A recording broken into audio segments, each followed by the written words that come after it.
Salam, gəlin bugün Azərbaycanın ədliyyə sistemində baş verən çox maraqlı, az qala inanılmaz bir toqquşmaya baxaq. Təsəvvür edin ki, qanunun quru bir maddəsi sizə tamamilə başqa bir şey diktə edir, ədalət və insan hüquqları isə başqa. Bu dərin hüquqi paradoksun necə məharətlə və incəliklə həll olunduğunu görmək doğrudan da heyran edicidir. Diqqətinizi cəlb etmək üçün təsəvvürünüzdə belə bir səhnə canlandırın. Dövlət sizi sınaq müddətindəykən, yəni probasiyadaykən səhvən həbs edir. Bəs o dəmir barmaqlıqlar arxasında nahaq yerə keçirdiyiniz vaxt əsas cəzanızdan çıxılırmı? İlk baxışda hər kəs əlbəttə çıxılır deyə bilər, düzdür? Amma inanmayacaqsınız, bu məsələ aşağı instansiya məhkəmələri arasında çox böyük bir uçurma və kəskin fikir ayrılığına səbəb olmuşdu.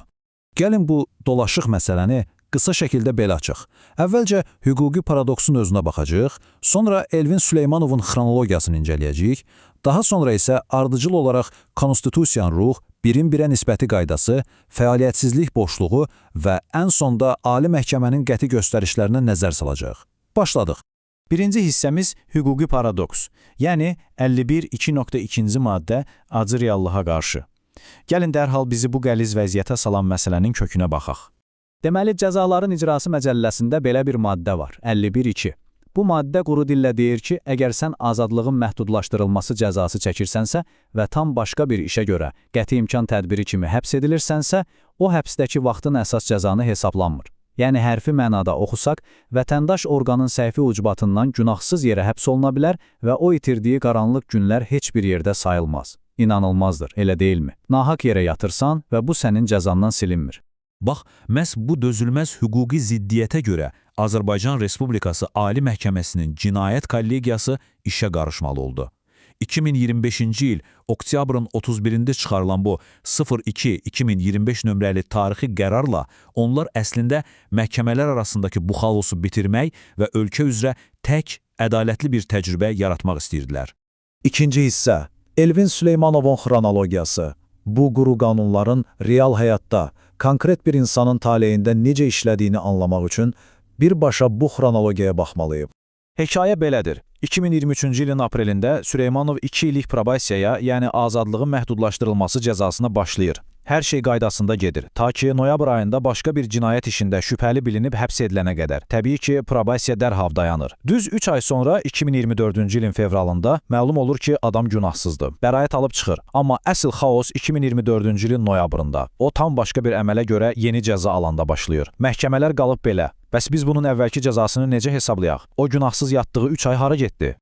Bakı Apellyasiya Məhkəməsi isə məsələyə lap fərqli və çox cəsarətli yanaşdı. Onlar dedilər ki, bilirsiniz nə var? Nəinki o 3 aylıq səhv həbs, hətta o həbsdən sonraki 9 aylıq bir boşluq var, yəni probasiya orqanının fəaliyyətsizliyi ucbatından yaranan boşluq, bax o da cəzaya sayılmalıdır.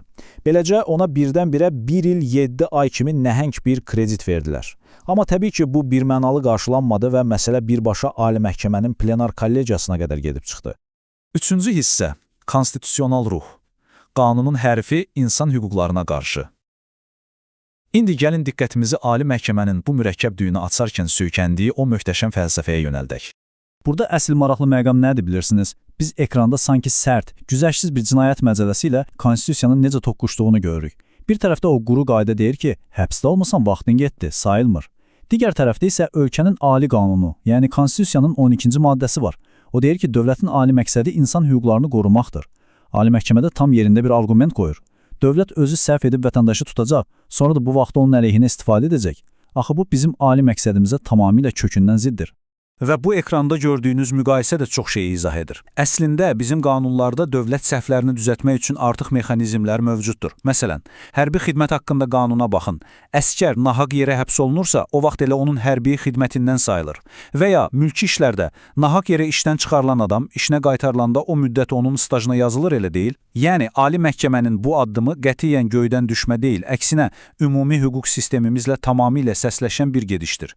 Dördüncü hissəmiz bir nisbəti qaydası, ədalətin yenidən hesablanması. Günahsız həbsin sayılmalı olduğunu artıq bildik. Bəs görəsən bu günləri konkret necə hesablamalıyıq? Çünki hüquqda bəzən necə hesablamağınız hər şeyi dəyişir.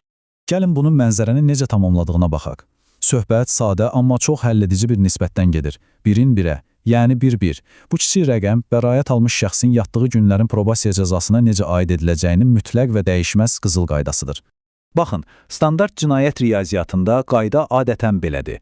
Cəza çəkmə müəssisəsindəki 10 gün probaziyanın 2 gününə bərabər tutulur. Amma ali məhkəmə deyir ki, bir dəqiqə, dayanın. Bu adi bir cəza təyini deyil axı. Bu, məhz dövlətin səhvi ucbatından oğurlanmış vaxtın geri qaytarılmasıdır, yəni restitusiyadır.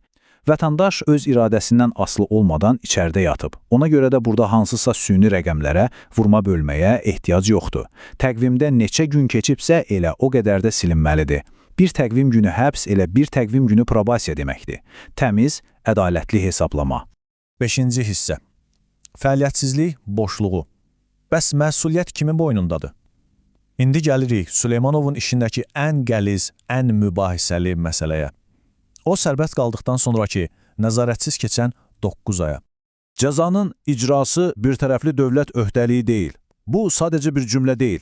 Ali məhkəmənin qərarının düz mərkəzində dayanan dərin bir hüquqi fəlsəfədir. Bəli, razılaşırıq. Dövlət cəzanı icra etməlidir. Amma məhkumun özünün də məsuliyyəti var. Sən sadəcə sistemdəki bir boşluqdan yapışıb, mənə dəyib dolaşan yoxdur, səsimi çıxarmayım, deyə cəzadan o cür asanlıqla qaça bilməzsən.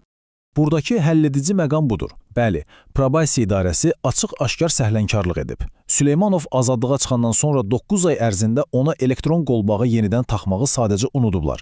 Amma digər tərəfdən Süleymanov özü də gedib orqana deməyib ki, ay qardaşlar, mən çıxmışam, bəs mənim cəzam necə olacaq? Ali məhkəmə də çox haqlı olaraq deyir ki, məmurun səhlənkarlığı məhkuma cəzadan yayınmaq üçün belə asan açıq qapı vermir. Sən özün bilə-bilə gizlənmisənsə, o 9 aylıq boşluq qətiyyən sənin xeyrinə, yəni çəkilmiş cəza kimi hesablana bilməz. Kifayət qədər ədalətli yanaşmadır, elə deyilmi? 6-cı hissə. Ali məhkəmənin göstərişləri. Yeni president. Artıq təhlilimizin ən önəmli nəticə hissəsindəyik. Görək, bütün bu danışdıqlarımız, bu mürəkkəb mülahizələr digər məhkəmələr üçün necə bir gündəlik qaydaya çevrildi.